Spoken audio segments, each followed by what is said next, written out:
आगे बढ़े और आपको बताएं, बड़ी अदालत से फैसला आ गया। सुप्रीम कोर्ट ने तमाम नैब मुकदमात आईनी अदालत को मुंतकिल करने का हुक्म दे दिया है। अदालत ने करार दिया कि आइन के आर्टिकल 175 और नैब कानून के तहत सुप्रीम कोर्ट के पास मुकदमात सुनने का इख्तियार नहीं है। अदालत ने नैब और विफाकी हुकूमत का मौक़िफ़ दुरुस्त करार दे दिया। सुप्रीम कोर्ट ने 16 जुलाई को महफूज किया गया 30 सफ़हात पर मुश्तमिल फैसला जारी कर दिया। जस्टिस मोहम्मद अली मजहर की सरबराही में 3 रुकनी बेंच ने समाअत की। अदालत ने करार दिया कि आइन के आर्टिकल 175 और नैब के कानून की शिक 32 और 32A के तहत नैब की अपीलों और ज़ेर इल्तवा फौजदारी मुकदमात की समाअत आइनी अदालत का इख्तियार है। सुप्रीम कोर्ट में ज़ेर इल्तवा तमाम नैब फौजदारी अपीलें और दरखास्तें विफाकी आइनी अदालत मुंतकिल की जाए। नैब कानून में 5 मार्च 2026 की तरमीम के बाद इख्तियार समाअत विफाकी आइनी अदालत को मुंतकिल हो चुका है। फैसले में सुप्रीम कोर्ट ने नैब और विफाकी हुकूमत का मौक़िफ़ दुरुस्त करार देते हुए कहा कि एक ही मुकदमे का एक हिस्सा सुप्रीम कोर्ट और दूसरा विफाकी आइनी अदालत में नहीं चल सकता। अदालत ने वाज़ेह किया कि ज़मानत की दरख्वास्त सुप्रीम कोर्ट जबकि मरकज़ी अपील आइनी अदालत में सुनना कानून के मुनाफी होगा।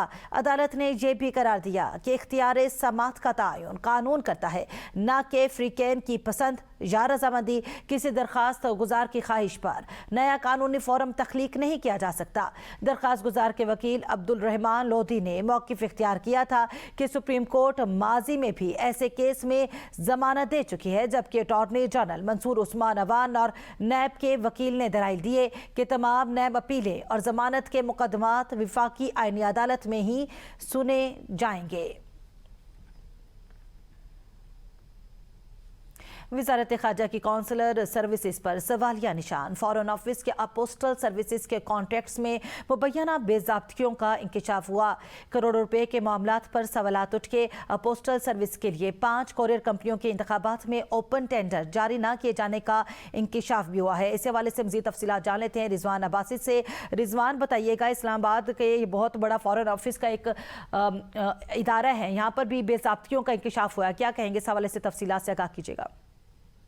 जी बिल्कुल, वजारत खारजा की जो कोर्सल सर्विस के तहत अपोस्टल सर्विस के लिए कोरियर कंपनियों के इंतखाब का अमल है, उस पर ऑडिट डिपार्टमेंट ने कई सवाल उठा दिए हैं। और ऑडिट रिपोर्ट के मुताबिक खिदमात के हसूल के लिए पब्लिक प्रोक्योरमेंट रूल्स यानी पेपरा के तकाज़ों के मुकम्मल नहीं किया गया और ओपन टेंडरिंग के शिवायत भी रिकॉर्ड में मौजूद नहीं है। रोजनामा औसाफ को जो हासिल दस्तावेजात हैं उसके मुताबिक 17 मई 2024 को अपोस्टल सर्विस के लिए TCS, लेपर्ड, जेरीज और जो M&P है, उसके अलावा जो ECS है, इन तमाम 5 कोरियर कंपनियों की जो दस्तावेज है वो वसूल नहीं की गई। तरसील की जो जिम्मेदारी है वो उनको सौंप दी गई थी। ताहम ऑडिट का ये कहना है कि कंपनियों के इंतखाबात के लिए जब की जाती है तो उसमें ओपन कंप्यूटेड जो बिडिंग है वो की जाती है, ना ही वाज़ह सिलेक्शन क्राइटेरिया है या ना ही कोई कारोबारी अहलियत, उसका मुकम्मल रिकॉर्ड दस्तियाब था।